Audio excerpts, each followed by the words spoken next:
água está aqui. Eu que passo. Cumprimento a igreja. Está dando para me ouvir, gente? Bem? Paz do Senhor Jesus. Queria dizer também, João, que é uma alegria estar aqui, né, para compartilhar. Gente, a lembrança que eu tenho, né, para aqueles que estão aí abaixo dos 20, do Belvedere, era a gente vir aqui, gente, tinha uns 6 pistas aqui. Para quem sabe a história, não tinha nenhum prédio, gente, não tinha nenhum prédio. Então, assim, parte da minha juventude também, de forma até equivocada, né, João? A gente vinha aqui ver os carros dar cavalinho de pau e fazer outras coisas aí. Quando a polícia chegava, você também? Quando a polícia chegava, era o desespero, o povo correndo. Mas, enfim, mas Deus é bom, né? Deus tem misericórdia e agora a gente pode vir aqui compartilhar a palavra de Deus. Olha como que Deus é soberano, hein? Próximo, alguns metros do mesmo local, e a gente está aqui falando de Cristo, do reino de Deus. Bom, gente, e o João falou sobre esse livro, né, antes da gente entrar na palavra propriamente dita. Gente, quando eu me converti, eu estava em um curso de Relações Internacionais, cujo eixo era muito humanidades, né, sociologia, filosofia. Então, vocês imaginam como que era ali a questão em relação à fé. E sempre eu tive da parte de Deus, que eu me converti, foi uma experiência muito real, concreta, né? Meu pai até hoje abraça o ateísmo, mas ele está vacilando na fé de ateu dele, porque ele já está falando que era para acontecer tal coisa, e por isso que eles não fizeram tal viagem, então acho que ele já está abraçando uma espécie diferente aí de fé. E, naquele contexto da família, eu nunca tive essa experiência, né, de falar sobre Jesus, de comentar sobre fé. E quando eu me converti, foi uma experiência tão real e concreta, né, foi um contexto bem assim mais carismático. Gente, e eu estava ali na universidade, né, nos primeiros anos, e algo que Deus sempre tocou meu coração é de que não existiam duas realidades. Ou seja, se um professor, naquele contexto, desafiava algo que tinha a ver com a fé que eu havia recém-descoberto em Cristo Jesus, eu nunca me conformei, sabe, em separar as coisas, falar assim, não, isso aqui é academia, isso aqui é o conhecimento humano, e lá na igreja é a fé. Ora, gente, isso foi me levando numa jornada, por vezes solitária, mas uma jornada também muito empolgante, de tentar descobrir como que a fé se relaciona com esses meandros, sabe, do universo do pensamento. Gente, um tema que sempre assim me impactou muito era a leitura que a gente tinha acerca do Brasil. Então, desde o ensino médio, né, a gente sempre descobriu uma visão sobre o Brasil, gente, que, sim, tem algo a ver com a realidade, mas tem muita coisa que nos é ocultado. E eu comecei a, por mim mesmo, buscar, pesquisar, explorar, e fui descobrindo, gente, coisas assim impressionantes, né? Então, por exemplo, toda aquela tese de que a escravidão acabou no Brasil somente por um processo de crise no sistema capitalista, né? Ou seja, era interessante para o sistema agora você ter mão de obra estrangeira, remunerada, e aí veio a abolição. A gente sabe, na história concreta, né, que a abolição de fato ocorreu, se a gente for olhar as origens históricas, gente, por uma influência indireta, mas muito importante, de cristãos ingleses, que proibiram o tráfico negreiro no parlamento inglês, e como a Inglaterra dominava os mares, já não era lucrativo você trazer escravos da África para as Américas. Então, isso, gente, foi abalando todo o comércio internacional de escravos. E aqui no Brasil, em 1823, assim que o Brasil foi independente, se tornou independente, um dos maiores brasileiros que já existiu na história, José Bonifácio, né, muitos chamam ele de o patriarca da independência, e José Bonifácio fez um discurso ali naquele congresso, né, constitucional diante de Pedro I e toda a Assembleia reunida, de que o Brasil deveria se arrepender dos pecados antigos que cometemos na nossa terra contra os nossos irmãos africanos, porque se vocês se dizem cristãos, e Bonifácio fala, eu também sou cristão, né? Só Deus pode julgar isso na vida dele, mas ele disse, a gente tem que imitar o exemplo dos cristãos ingleses, de Wilberforce, que nesse momento, no parlamento inglês, eles trovejam para acabar com essa vergonha. Nós não devemos somente acabar com a escravidão, mas nos arrepender de nossos pecados.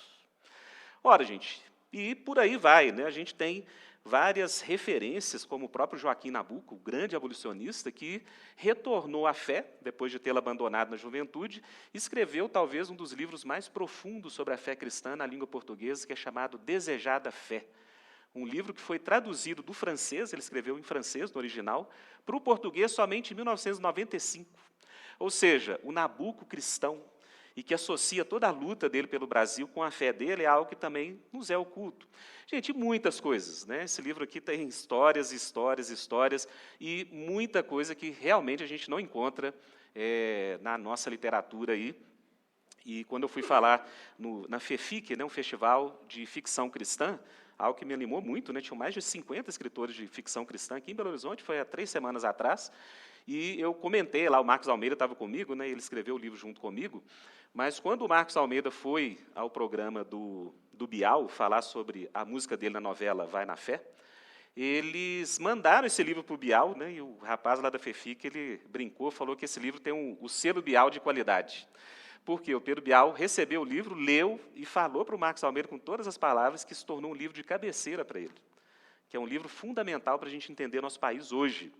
Ou seja, a nossa intenção também era escrever um livro, gente, que tivesse um tipo de sustentação para que um não cristão pudesse ler e realmente verificar se as teses que o livro traz são fundamentadas. Então, gente, é um livro que é uma interpretação do Brasil, né? O título é Arte e Espiritualidade, mas ele é parte de um projeto chamado Arte e Espiritualidade, mas o tema dele é o cristão e a cultura brasileira.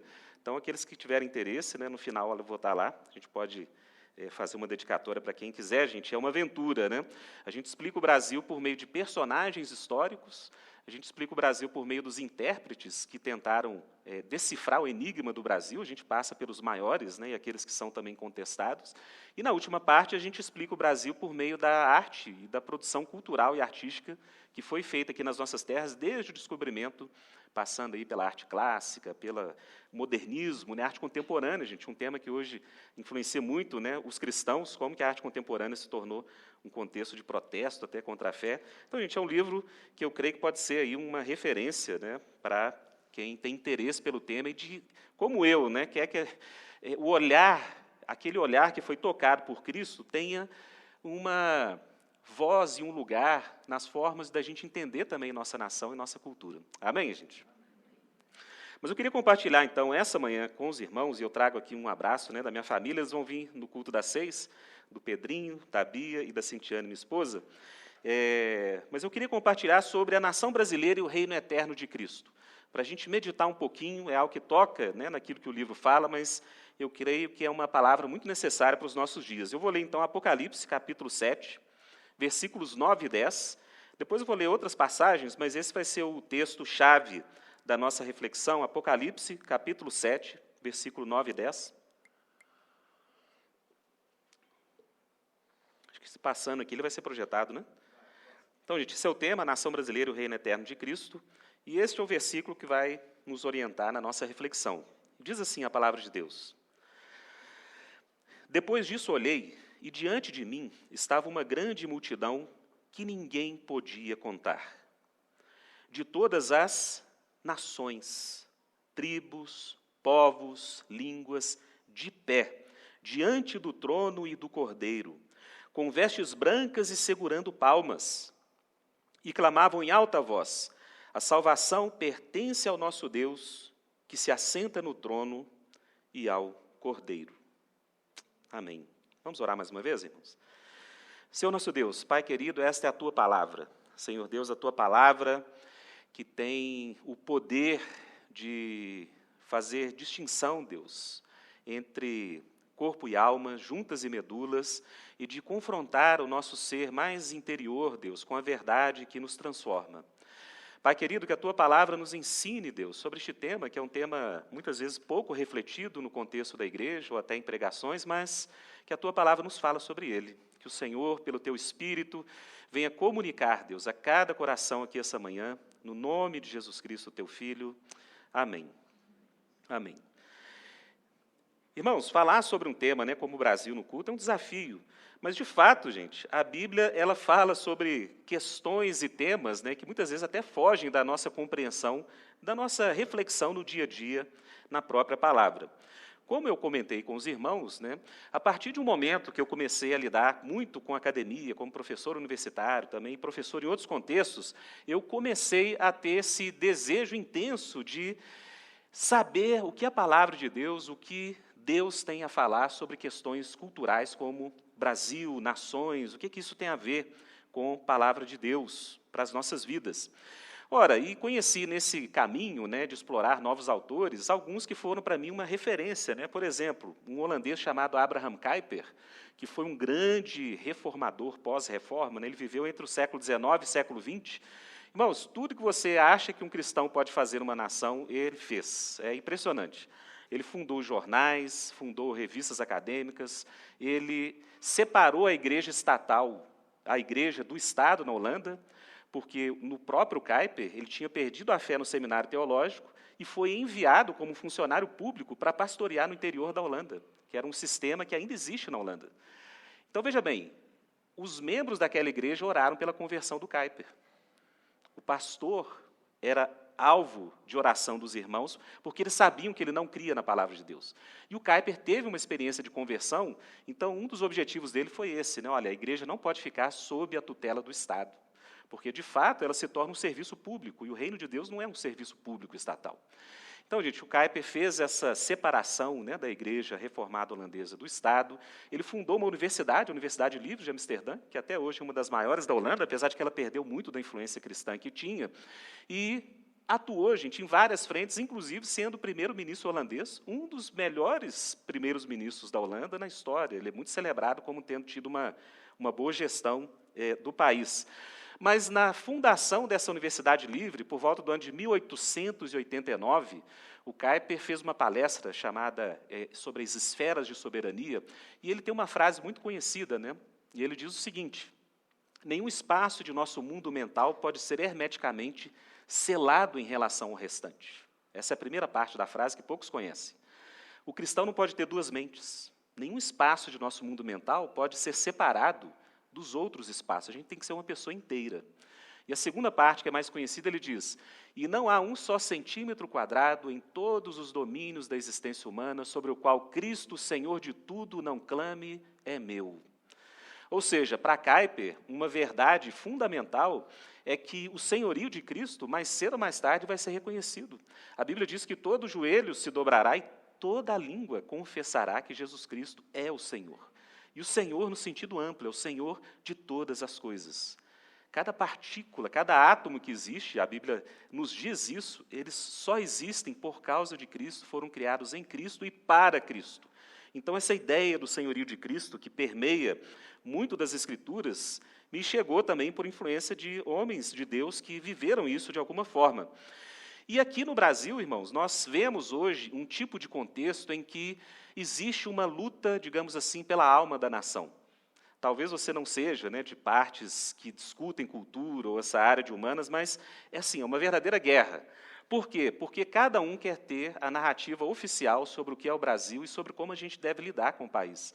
E isso, gente, tem refletido em muitas instâncias essa polarização política que a gente tem vivido nos últimos anos, que tem levado até mesmo dentro da igreja a muitas tensões, né, muitos conflitos, irmão contra irmão, parente contra parente, irmãos da igreja contra irmãos da igreja, por causa de visões políticas, e isso também tem chegado nesse olhar sobre a própria nação.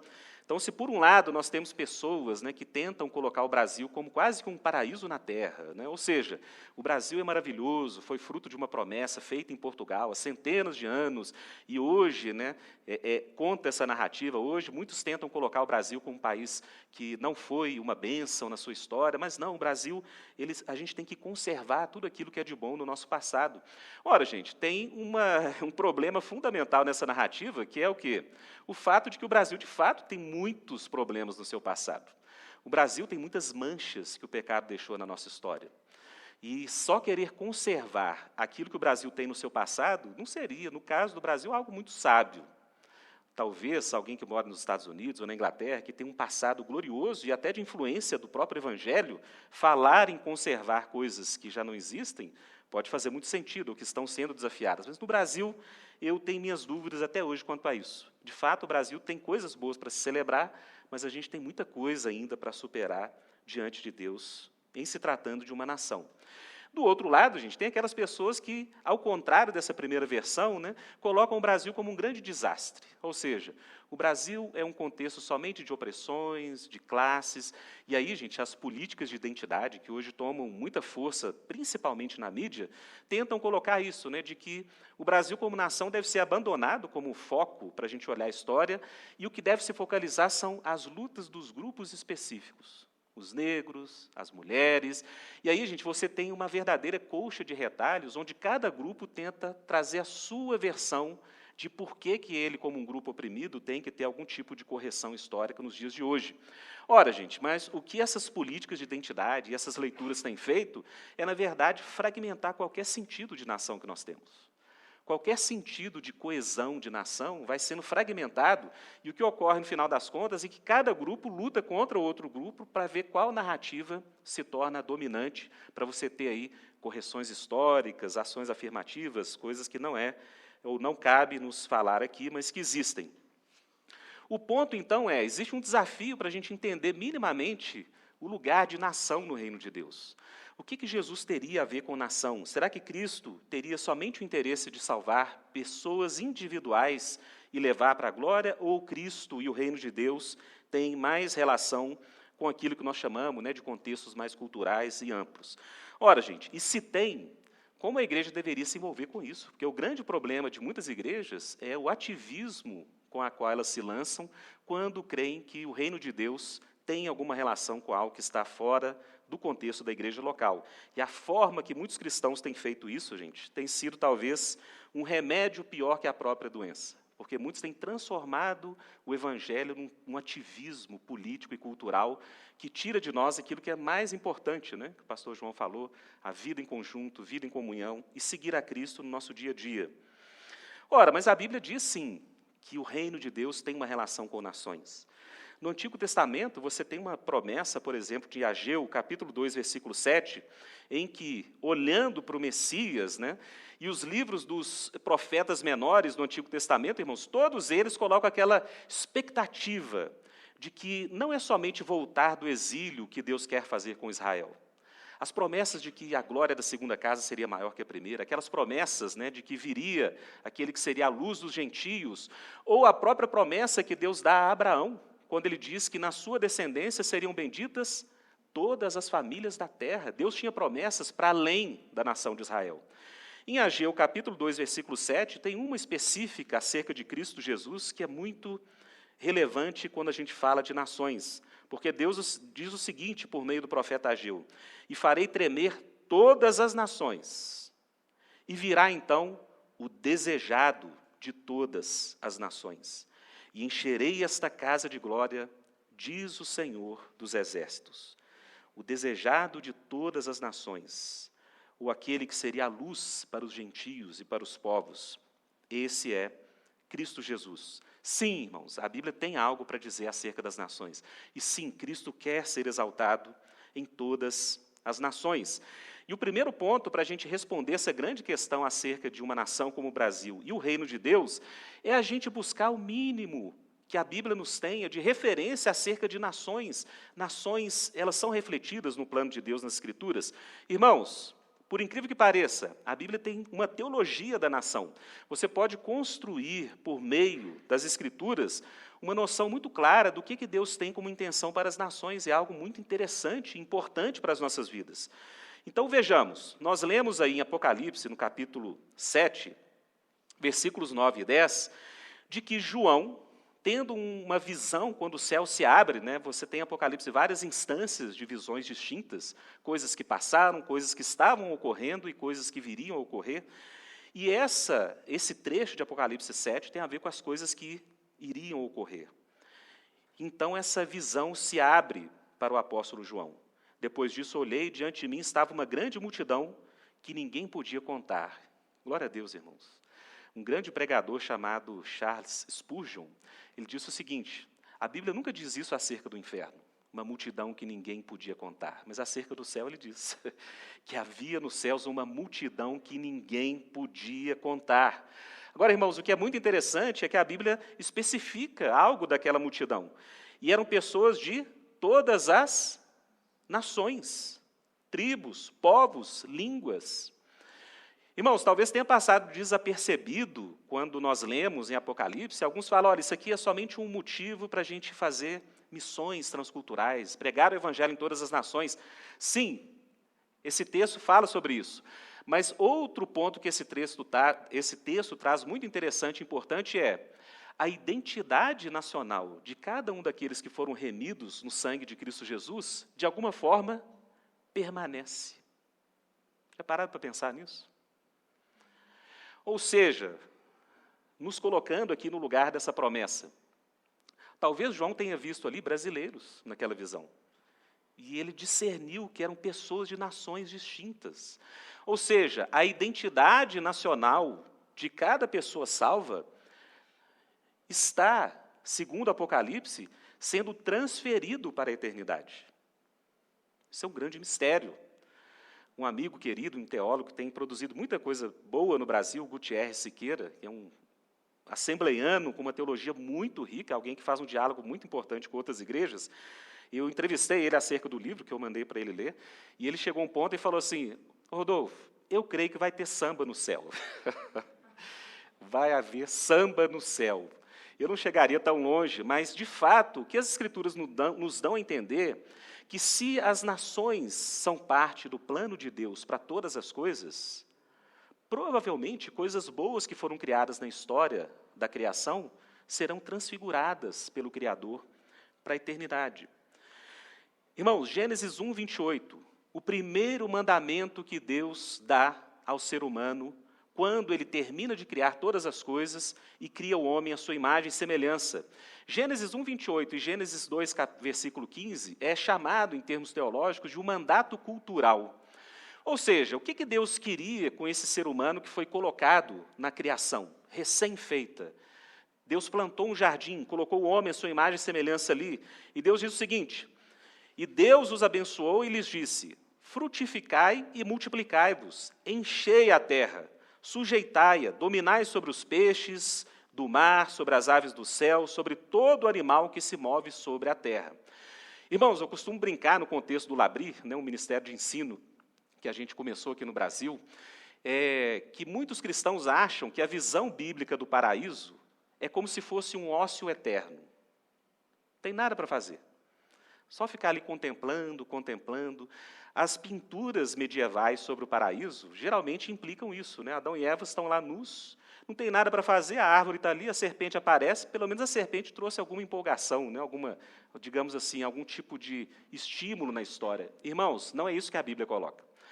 A Bíblia nos fala claramente que, quando Deus coloca a humanidade sobre a face da terra, Ele coloca um desafio para a humanidade, que era o quê? Encher toda a terra, povoar a terra, multiplicar. Ora, irmãos, é óbvio que não é uma especulação antibíblica a gente sugerir que a vontade de Deus era que, de fato, a humanidade se espalhasse, fosse crescendo, se multiplicando, e à medida que toda a criação fosse cheia da imagem de Deus, culturas diferentes iriam se manifestar, pessoas com perfis diferentes, cores diferentes, com expressões artísticas diferentes. Um lugar mais frio, via de regra, forma uma cultura mais adaptada àquele contexto, uma estética do frio. Lugares mais áridos, mais secos, vão gerar culturas diferentes. O que eu estou querendo dizer com isso, o que a Bíblia nos dá a entender, é que Deus queria que diferentes culturas e nações existissem sem o pecado no mundo. É o primeiro mandamento de Gênesis. E Gênesis 2, versículo 15 diz: e tomou o Senhor Deus o homem que havia criado e o colocou no jardim do Éden para o lavrar e cultivar. Ou seja, cultivo, cultura, desafios para a humanidade foram colocados por Deus desde o princípio. Por isso, irmãos, em Gênesis capítulo 2, que é um ângulo distinto para explicar aquilo que no capítulo 1 Deus já fala, que Deus o criou, homem e mulher os criou, isso está no Gênesis capítulo 1. Mas no capítulo 2 de Gênesis, algo interessante surge. Por quê? Deus dá essa tarefa para o homem, primariamente. E olha só, gente, não havia pecado, tudo era perfeito nos planos de Deus. Mas Gênesis capítulo 2, Deus diz, depois de Gênesis 1:31, onde Deus fala que viu o que havia feito e eis que era muito bom, Gênesis capítulo 2, Deus fala que uma coisa não era boa. Os irmãos lembram? E viu Deus que não era bom que o homem estivesse só. Ora, gente, Gênesis 2 é a explicação bíblica rica de que a necessidade para você cultivar a criação, ela exige a família. Por isso, irmãos, todo o contexto de Eva ter surgido depois é justamente para ensinar um princípio de que não é o homem sozinho. O cultivo da terra precisa, basicamente, do casamento e da família. Isso já está em Gênesis 1. Multiplicar. Você tem toda uma ordem de procriação. E aí você tem na Bíblia dizendo-se isso, de que finalmente alguém que é igual a Adão foi colocado ao lado dele, para quê? Para cultivar toda a criação. Ora, irmãos, obviamente o plano de Deus era que a humanidade se espalhasse por toda a terra refletindo a imagem do Criador. Isso é algo tão importante nas Escrituras, que em Gênesis capítulo 11, irmãos, surge uma nova imagem de uma tentativa humana de desobedecer esse primeiro mandato de Deus, que é Babel. Gênesis capítulo 11, os homens se reúnem, constroem uma cidade, e olha só, gente, o que está por trás da narrativa de Babel? Um segredo que está lá no Gênesis capítulo 11, versículo 4. O que motivava esse empreendimento de todos ficarem juntos? Diz o seguinte, Gênesis 11, 4. E disseram, eia, edifiquemos nós uma cidade e uma torre cujo cume toque nos céus, e façamo-nos um nome, para que não sejamos espalhados sobre toda a face da terra. Irmãos, a única pista do juízo que Deus traz sobre Babel foi revelado aqui. Aquela intenção do Criador de que a humanidade povoasse toda a terra, com uma diversidade de propostas e uma riqueza de culturas, ela é o quê? Desafiada pela comunidade de Babel, que queria permanecer o quê? Unida com uma cultura homogênea e para desafiar, por meio dessa união na incredulidade, o próprio reino de Deus. Por isso a torre, né, que muitos colocam como um zigurate, né, que até hoje existem muitas torres com esse formato no Oriente, que seria uma forma de afrontar o Deus que habita os céus e a humanidade tentando construir o seu próprio reino. E aí o que Deus faz? Deus confunde as línguas dos homens. Irmãos, todo juízo de Deus é simultaneamente uma bênção. O que Deus faz com Babel é confunde a língua dos homens para o quê? Para que o plano original dele, de que aquela diversidade se manifestasse por toda a terra, se cumprisse. Por isso, irmãos, Babel e Babilônia são símbolos fundamentais nas Escrituras. Por isso, em Apocalipse capítulo 18, todo o capítulo diz sobre, finalmente, a Babilônia ter sido destruída. Babilônia, irmãos, não é só uma referência àquele império que existiu no passado. É uma referência também a esse projeto de Babel, esse projeto de culturas humanas que não glorificam o Criador de todas as coisas.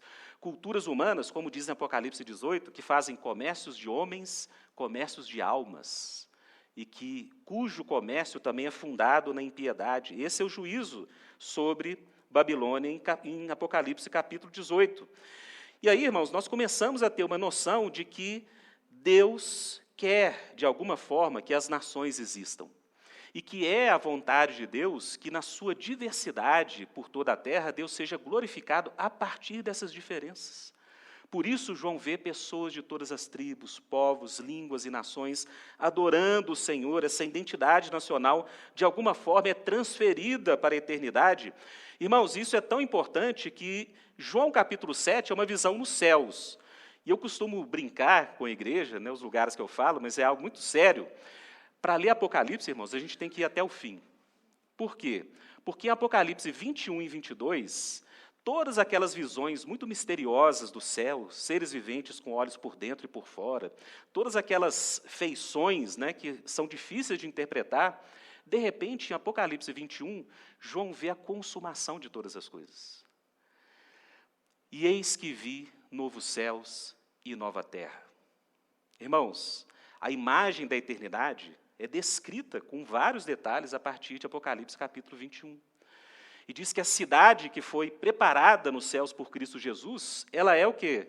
Ela desce dos céus a Nova Jerusalém e inaugura-se, então, novos céus e nova terra. Um teólogo como N.T. Wright, ele costuma afirmar que aquilo que chamamos de céu, segundo as Escrituras, é, no fundo, a união dos céus e da terra. Céus e terra estarão juntos novamente. E o que a Bíblia nos diz, irmãos, em Apocalipse 21, 23 a 26, é o seguinte: e essa cidade que desce dos céus não necessita do sol de dia, nem da lua para que nela resplandeçam, porque a glória de Deus a tem iluminado e o Cordeiro é sua lâmpada. Continuando, e as nações dos salvos andarão à sua luz, e os reis da terra trarão para ela sua glória e honra. Irmãos, nações, reinos, glória e honra dessas nações. E as suas portas não se fecharão de dia, porque ali não haverá noite. E a ela trarão, a Nova Jerusalém, a glória e a honra das nações. Irmãos, a Bíblia, diferentemente de religiões que sempre são condenadas como desvios da verdade de Deus, diferentemente de ideologias, né? A Bíblia fala um pouco sobre ideologias humanas, pensamentos humanos. Por exemplo, Atos capítulo 17, né? Haviam ali filósofos epicureus, estoicos, ouvindo a pregação de Paulo, e quando Paulo fala de ressurreição, eles pedem para Paulo parar de falar, porque eles não criam na possibilidade da ressurreição do corpo. A Bíblia, irmãos, tem um lugar especial para aquilo que chamamos de nação. A Bíblia condena religiões, condena idolatria, mas a Bíblia nunca condena diversidade cultural. Pelo contrário, no livro de Atos, no capítulo 2, nós temos uma afirmação muito interessante sobre a vontade de Deus para as nações. Irmãos, vejam a proximidade de Atos 2 com Gênesis capítulo 11. Porque nos dois, o que nós temos? Línguas distintas. Gênesis capítulo 11, Deus confunde as línguas para que a humanidade se espalhe por sobre a terra, seja diversa na sua criatividade. Atos capítulo 2, agora sim, o reino de Deus, após a ressurreição e a ascensão de Cristo à direita do Pai Todo-Poderoso. Como o Espírito se comunica naquele primeiro ato de poder derramado sobre a igreja? Línguas distintas. Mas veja bem, enquanto em Babel Deus confunde as línguas para que o povo não tenha um reino fundado na arrogância humana, em Atos capítulo 2, Deus traz diversidade de línguas para que os judeus, leia lá, Atos capítulo 2, de diversas nações da terra, e tem lá uma descrição de mais de 10 nações, árabes, da Ásia, da África, eles ouvem sobre a glória de Deus na sua própria língua. Irmão, sabe o que Deus está nos ensinando por Atos capítulo 2? De que ao invés da fé cristã violar a realidade da diversidade cultural, o reino de Deus alcança cada nação a partir da sua própria realidade. Deus estende a mão a um árabe, comunicando a glória de Cristo em árabe. Deus estende a mão a um grego, helênico, que falava somente o grego, comunicando das glórias de Cristo Jesus na língua grega. E ali os judeus, que eram de nações distintas, ficam maravilhados por ouvirem das maravilhas de Deus na sua própria língua. Irmãos, todos estes testemunhos das Escrituras nos levam a crer que Deus tem um lugar especial para as nações no seu plano eterno.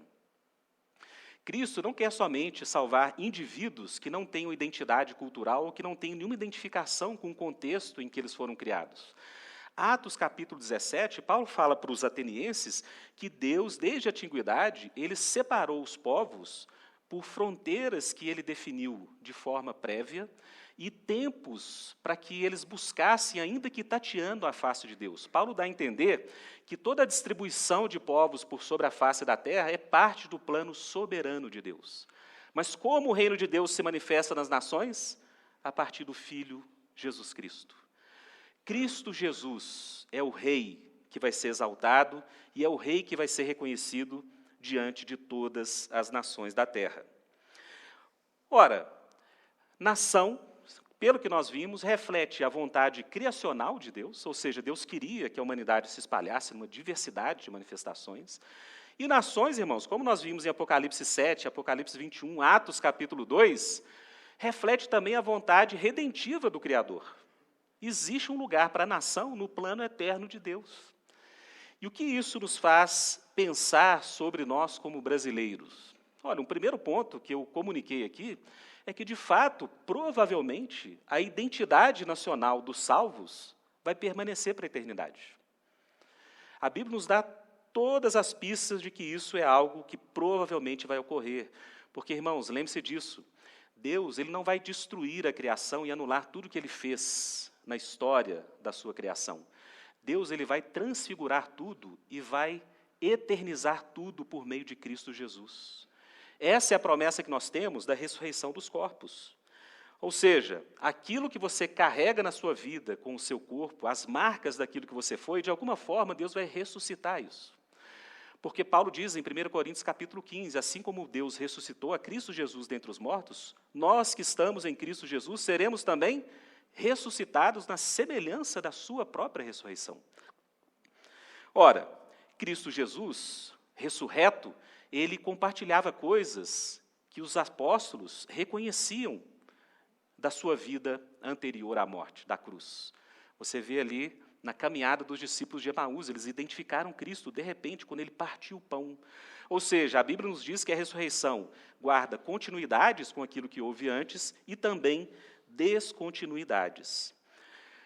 Por isso, falar sobre uma nação como o Brasil e trazer esse tópico, não foge daquilo que as Escrituras nos trazem, porque Deus, de fato, irmãos, muito do que nós vivemos na nossa vida, muito da nossa fé, nós estamos aqui hoje, um domingo de manhã, celebrando a Cristo Jesus na língua portuguesa, com todo o contexto de uma cultura que Deus, de alguma forma, na sua soberania, Ele nos permitiu estarmos aqui como brasileiros. E por isso, irmãos, se nação tem um lugar na mente, no propósito criativo de Deus, criacional de Deus e também redentivo, urge aos cristãos também se interessarem pelo bem das nações em que nós fomos colocados. Irmãos, nesse sentido, Jesus quer reinar sobre a sua igreja e Ele quer reinar sobre uma igreja brasileira. Ele quer reinar sobre cristãos brasileiros. É óbvio, irmãos, que isso não implica que a gente só tem que cantar louvor de música popular, não é nessa direção, até porque hoje existe uma mistura muito grande de culturas na vida de cada um de nós, mas, de fato, cada cristão deveria incorporar mais daquilo que é o Brasil, dos desafios e oportunidades que o Brasil tem, naquilo que nós somos diante de Deus. E esse ponto, irmãos, é muito importante porque, voltando no início dessa pregação, existe uma verdadeira luta pela alma da nação. Não só no Brasil, irmãos, pelo mundo inteiro. Por exemplo, muitos colocam, nesse contexto de estudo sobre o Brasil e de conhecer o que se fala sobre a nação, muitos colocam que a solução do Brasil, por exemplo, seria uma revolução, um tipo de alteração do sistema econômico que finalmente faria do Brasil uma nação próspera, uma nação justa, uma nação em moldes ideais. Irmãos, isso não tem relação nenhuma com o que a Bíblia nos diz sobre a realidade. Porque, veja bem, ao mesmo tempo em que Deus cria nações e quer que nações existam e redime nações, como a gente viu em Apocalipse 7 e 21, a Bíblia nos diz, irmãos, que por causa do pecado, todas as culturas e todas as nações são manchadas com muita injustiça, com muita vergonha. E todas as nações, irmãos, até que Cristo retorne na sua plenitude, não haverá utopia para salvar um Brasil, por exemplo. Nenhuma nação será perfeita até que Cristo retorne. Portanto, qualquer tipo de leitura utópica sobre o Brasil, os cristãos devem ser os primeiros a acusar e dizer, de forma nenhuma, o Brasil nunca vai ser perfeito. Porque o pecado afeta os brasileiros e sempre afetou e afeta todas as nações da terra. Mas uma coisa nós temos, irmãos, por parte das Escrituras para nós, é de que a Igreja de Cristo, onde quer que ela semeie as sementes do reino eterno de Cristo, ela vai trazer algo de justiça, ela vai trazer algo de reconciliação, ela vai trazer algo, irmãos, de acusar realmente os pecados que essa nação tem. Então, algo interessante que nessa pesquisa para o livro, e aqui falando um pouquinho sobre pecados e virtudes do Brasil especificamente, por exemplo, um grande intérprete do Brasil, que praticamente não é falado em contexto algum, chamado Paulo Prado, ele era um aristocrata paulista, das famílias mais ricas cafeeiras do Brasil, ele patrocinou a Semana de Arte Moderna, de 1922, e olha que interessante, ele escreveu um livro sobre o Brasil, pouco conhecido, chamado Retrato do Brasil, um ensaio sobre a tristeza brasileira. Só o título já leva muita gente a questionar, como assim tristeza brasileira? Gente, qual é a tese do Paulo Prado, e algo que todo cristão concordaria, de muitas formas, com o que ele disse? Ele disse o seguinte, olha, o Brasil teve uma coisa muito boa no seu passado, que é a miscigenação. Ou seja, o brasileiro, diferentemente de outros povos do mundo, os colonizadores portugueses, quando aqui chegaram, eles não tinham orgulho de raça. Então, diferentemente de colonizações anglo-saxãs ou germânicas, o português ele já era miscigenado pela colonização árabe e muçulmana por mais de 500 anos que eles haviam passado ali. E aí, gente, o que ocorreu no Brasil foi o quê? Um processo de mistura de raças, entre aspas, mistura de cores. E é algo que faz do Brasil um povo único nesse sentido. Por exemplo, o passaporte brasileiro é o mais falsificado no mundo. Por quê? Porque você não consegue identificar um brasileiro pela fisionomia. Você tem loiros de olhos azuis, como as comunidades alemãs, até hoje muito espalhadas de imigração pelo Brasil. Você tem negros, né, como diz muito na Bahia, né, pretos retintos, né, a cor original mesmo de comunidades africanas aqui no Brasil. E você tem, gente, toda uma matiz de distintas raças, cores. Raça hoje se tornou um termo, gente, sempre tem que colocar entre aspas, né? Mas o brasileiro é um povo misturado, como nenhum povo na face da terra. Por isso, os passaportes são tão falsificados. Por isso, irmãos, o Brasil é tido em muitas nações como um povo que se adapta muito facilmente a várias culturas.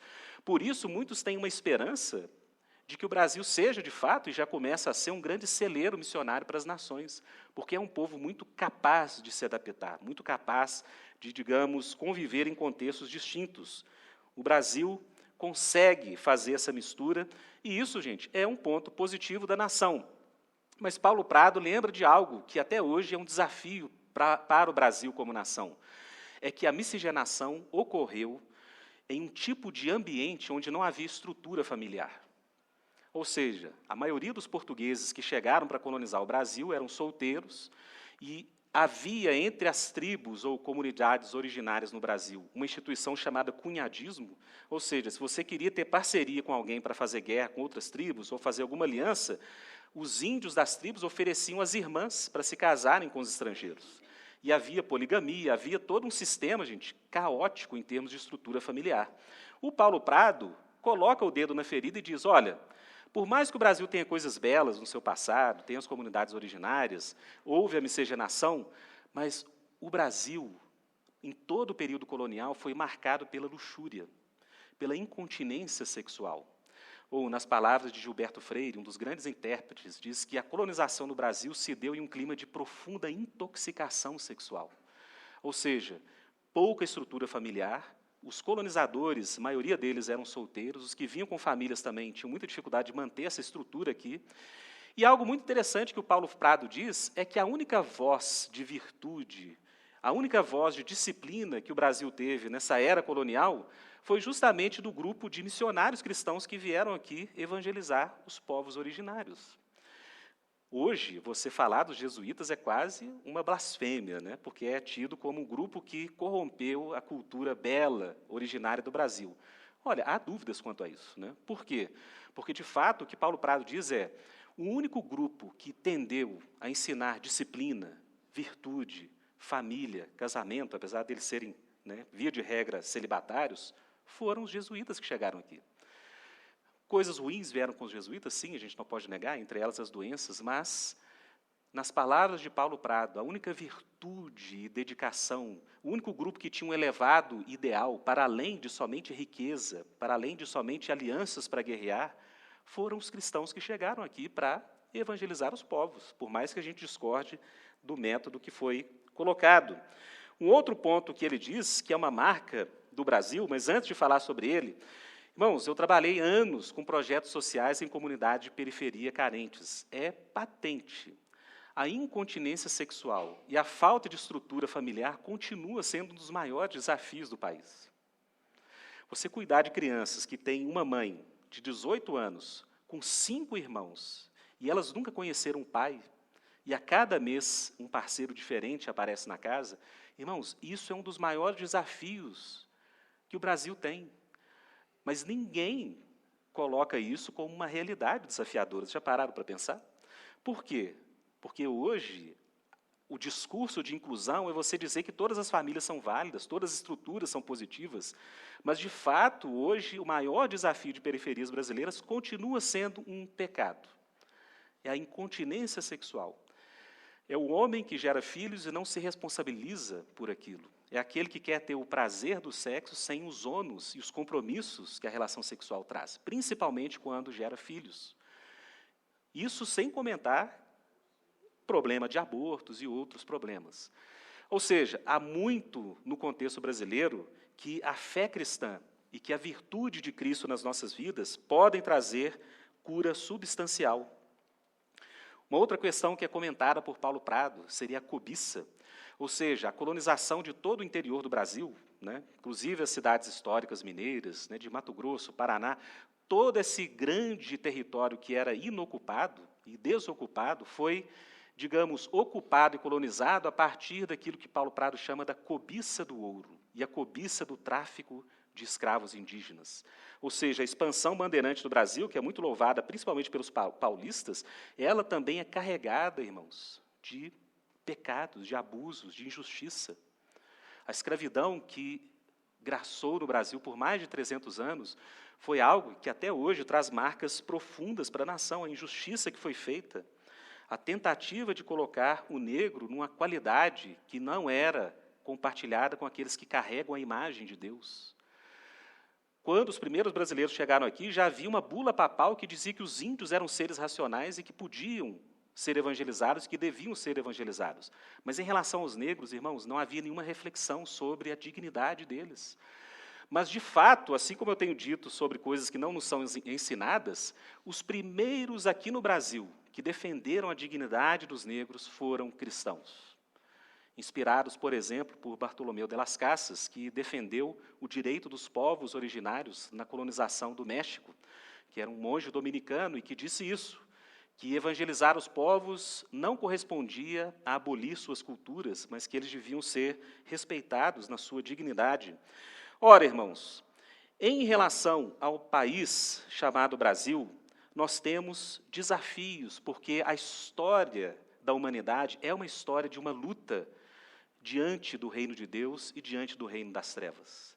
Sempre essas duas cidades, na linguagem de Agostinho, a cidade de Deus e a cidade dos homens, vão estar em conflitos. Por isso, o Brasil tem coisas boas que nós devemos respeitar, proteger, lutar para que elas sejam, sim, enriquecidas, mas o Brasil também tem muitas vergonhas, tem muitos pecados, tem muitos limites. E aqui, irmãos, eu queria trazer já para um tipo de fechamento, né, e que o reino eterno de Cristo pode trazer e fazer uma diferença substancial. Ora, em relação à luxúria, irmãos, qual projeto de política pública pode tocar, sequer tocar esse grande problema que nós temos no Brasil, que são as famílias desestruturadas, os filhos que não têm pais, a quantidade de pessoas abandonadas, a quantidade de abortos que também são consequência desse tipo de incontinência sexual. Porque o discurso hoje é o seguinte, é que a família é uma instituição falida. Muitos falam isso, né? A família é uma instituição falida. Nas humanas, isso é quase um bordão. Já pararam para pensar, irmãos? A família nunca foi uma instituição falida e nunca será. O que é falido hoje é o indivíduo que não possui virtudes suficientes para se manter numa relação familiar. Porque é muito fácil você fazer um filho sumir e nunca assumir aquela responsabilidade. Ora, se os indivíduos pensam mais nos seus prazeres, né, naquilo que o sexo pode dar de prazer, mas não quer assumir a responsabilidade de ter uma família ou de ter uma intimidade sexual num contexto de aliança com outra pessoa, irmãos, isso não é um problema da família, é um problema do indivíduo contemporâneo. É um problema das pessoas que hoje não conseguem ter virtudes, e realmente, para você manter um casamento e uma família, é preciso muita virtude, muita disciplina, passar por altos e baixos, perseverar, perdoar. Ora, se você não tem virtude, a família, sim, ela não vai se estruturar. Mas, veja bem, é a estrutura da família que é a base para que as pessoas tenham dignidade na vida. É a estrutura da família, irmãos, voltando em Gênesis capítulo 2, que quando Deus traz Eva como aquela que vai auxiliar o homem e formar essa unidade orgânica, que já era propósito de Deus, em Gênesis 1, a mulher foi criada no mesmo dia que o homem, é nessa estrutura que Deus termina o capítulo 2 dizendo o seguinte: portanto, deixará o homem seu pai e sua mãe, se unirá à sua mulher e os dois serão uma só carne. Em Gênesis 2, a chave para explicar toda a história de Adão ali no jardim, tentando cultivar a Eva sendo criada, é o quê? É de que a família é essa unidade básica para realmente cumprir esse propósito de Deus de povoar toda a terra, como está lá em Gênesis 1, 28. Se na nossa história fosse levado a sério versículos e verdades cristãs, como Gálatas 3, 28, não há judeu, nem grego, escravo ou livre, homem ou mulher, porque todos vós sois um em Cristo Jesus. Provavelmente, irmãos, a vergonha que o nosso país tem na relação com os negros da África seria revertida. E, de fato, a única base consistente para você se opor a uma injustiça como essa é aquilo que a Bíblia diz, que todos nós somos criados à imagem e semelhança de Deus. Ninguém tem diante de Deus um valor maior, seja por cor, seja por raça e assim por diante. Ora, o Evangelho também nos ensina que a cobiça é um pecado e que a avareza é como um pecado de idolatria. Irmãos, essa cobiça que na história do Brasil ela prosperou em muitos contextos de formação nacional, ela continua hoje sendo um grande desafio para cada um de nós. O que seria a corrupção, senão uma cobiça descontrolada e uma falta de contentamento com aquilo que a sua carreira, o seu posto, a sua posição lhe daria? Cristo nos ensina muito claramente, cuidado, fiquem de sobreaviso contra todo tipo de ganância, de cobiça. A vida de um homem não consiste na quantidade de bens. O Evangelho, irmãos, traz direções para as nossas vidas, que se cada um de nós, se a Igreja de Cristo for coerente com aquilo que o reino de Cristo traz, as próprias feridas que a nossa nação carrega poderão ser, de alguma forma, curadas. Não totalmente, não haverá um Brasil perfeito no futuro, contrariamente a várias ideologias que tentam colocar isso na cabeça, principalmente de jovens. Tem uma jovem aqui que foi minha aluna no Batista, né? Eu já dei aula, gente, para ensino médio vários anos, e era impressionante como que os alunos não recebem informação sobre contextos históricos como este simples que a gente compartilhou aqui. Eu falava de coisas óbvias, assim, que eram dados que todo mundo podia saber e devia saber, eles falavam, professor, ninguém ensinou isso para a gente. Por quê, irmãos? Porque, de fato, nessa batalha pela alma da nação, o Evangelho de Jesus Cristo pode trazer, e só Ele, irmãos, pode trazer algo que seja realmente substancial na cura para as nossas mazelas. Rodolfo, isso que você está falando levaria a algum tipo de tentativa de dominar a cultura, de possuir os montes de influência? Irmãos, a forma de se fazer isso, irmãos, é simples, mas é a mais difícil. É que cada cristão seja coerente com aquilo que o Evangelho ensina. Na família, em casa, no trabalho. Se o Evangelho, na vida de cada um, nessas relações que nós temos no dia a dia, se ele realmente começar a gerar o fruto que Cristo diz que o reino de Deus traria, irmãos, a melhor coisa que cada cristão fará pelo Brasil é sendo um cristão verdadeiro e coerente. É levando a fé cristã realmente para ter um tipo de peso e de influência onde quer que a gente esteja. Por exemplo, criar um livro desse, na minha pequenez e do ponto de onde eu venho, é uma tentativa de colaborar para que mais pessoas possam ter um conhecimento sobre a nação que fuja dessa tentativa ideológica de construir uma imagem do Brasil, irmãos, que traz muito atraso para tantas pessoas. Porque você se perder numa utopia futura e lançar sua vida nesse projeto sem ter nenhuma capacidade disso acontecer de forma concreta, enquanto, na verdade, o que muda culturas, irmãos, de forma mais real, é a vida do Evangelho na vida de cada um, no dia a dia de cada um. Um autor inglês chamado Tom Holland, não é, gente, o ator de Homem-Aranha, tá? Para quem já esse nome está tão anexado ao ator. Gente, é um dos maiores historiadores vivos, um britânico chamado Tom Holland. Ele é agnóstico, ele é especialista em civilizações antigas, e ele era muito fã dos romanos, dos gregos, ele era fã dos persas, até que ele começou a se aprofundar no conhecimento dessas civilizações. Irmãos, a que conclusão ele chegou há alguns anos? Tem sido um grande debate por toda a Europa, e ele é uma pessoa muito respeitada. Ele diz o seguinte, olha, tudo aquilo que hoje na Europa a gente defende como algo bom para as pessoas, liberdade de pensamento, liberdade de imprensa, dignidade das mulheres, fim da escravidão. Irmãos, quando ele foi, historicamente, buscando as raízes da origem desses processos, a que conclusão que ele chegou? A grande maioria delas veio da própria igreja. E o Tom Holland, hoje, ele diz o seguinte, olha, eu não sou um cristão que crê que Cristo ressuscitou dentre os mortos. Eu não sou, nesse sentido, eu sou um agnóstico. Mas, em termos culturais, ele chegou à conclusão de que nenhuma força cultural fez tão bem para a humanidade como a Igreja de Cristo. E Tom Holland não é inocente, ele sabe dos abusos que a Igreja também cometeu. Ele sabe dos vários erros que a Igreja, como seres humanos, cometeram, talvez em nome de Cristo, mas claro que sem refletir a vontade de Cristo. Mas Tom Holland chega a dizer, em um livro que eu recomendo a quem tem interesse pelos temas, chama Domínio, foi traduzido para o português, como a civilização cristã mudou o Ocidente, e ele diz isso, que mesmo nos contextos em que cristãos trouxeram e cometeram feridas, os próprios cristãos trouxeram também cura. Ou seja, se a colonização das Américas teve uma participação da Igreja Católica, no caso, também foi a partir dos cristãos que tentaram colonizar as Américas que vieram os primeiros discursos, por exemplo, de direitos humanos, de direito de defesa dos povos originários.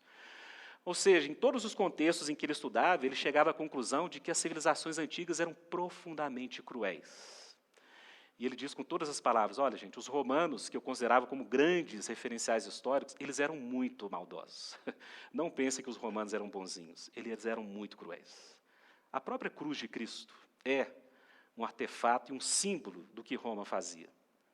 Deixar pessoas ali dias e dias como uma amostra de que se você se levantar contra o império, é isso que te aguarda.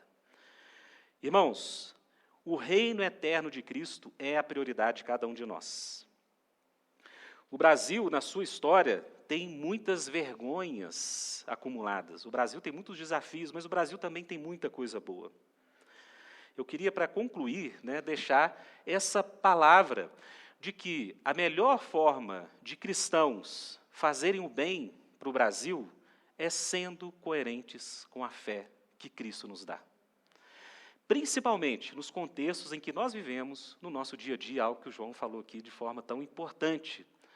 Família, amizades, ajuda ao necessitado, estender a mão para aquele que é carente, confrontar o mal, a mentira, a vaidade nos contextos de trabalho, denunciar contextos de corrupção, lutar para que o nosso bairro, a nossa rua, o nosso prédio tenha uma boa gestão daquilo que ocorre naqueles contextos, ou seja, ser uma pessoa interessada e, pelo amor ao próximo, a gente estender essa graça a outras pessoas é aquilo de mais precioso que o reino de Deus pode trazer para as nossas vidas e para a nossa nação. Amém, irmãos? Vamos ficar de pé? Vamos fazer oração? Não sei, gente, se eu ultrapassei o tempo ou se está dentro.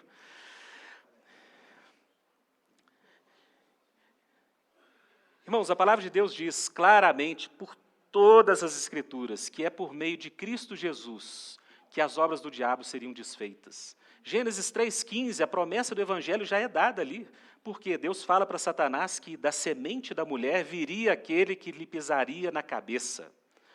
Em Abraão, Deus promete que a descendência de Abraão viria aquele onde seriam benditas todas as famílias da terra.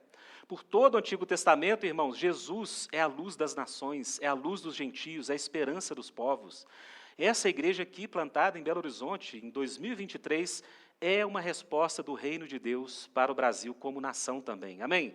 Vamos orar? Coloquemos nossas vidas diante de Deus para que Ele possa nos usar nos nossos contextos, na nossa família, sem utopias, sem projetos mirabolantes, mas que a gente viva uma fé que venha abençoar essa nação que tem tanta coisa boa e tem tantas feridas. Senhor Jesus Cristo, nós queremos te agradecer, Jesus, porque a tua palavra, ela é luz para as nossas vidas. Senhor Jesus, e a tua palavra nos diz claramente, Deus, talvez algo que poucos aqui tenham tido contato, de que o Senhor quer que exista essa diversidade de nações por sobre a terra, e que esse propósito do Senhor vai se estender por toda a eternidade, onde existirão nações, glórias nacionais, e tudo será colocado diante do altar do Senhor. Pai querido e amado, que o Espírito Santo do Senhor venha iluminar cada um que está aqui essa manhã, Deus, e que a igreja do Senhor venha fazer com que essa palavra se torne concreta e real na vida, Deus, dos nossos bairros, das nossas empresas, na vida, Deus, das nossas escolas, onde nós estamos situados, Deus, que o Senhor traga por meio das nossas vidas luz para essa nação que se chama Brasil. Pai querido, no nome de Jesus Cristo nós pedimos, nós te agradecemos. Amém. Amém.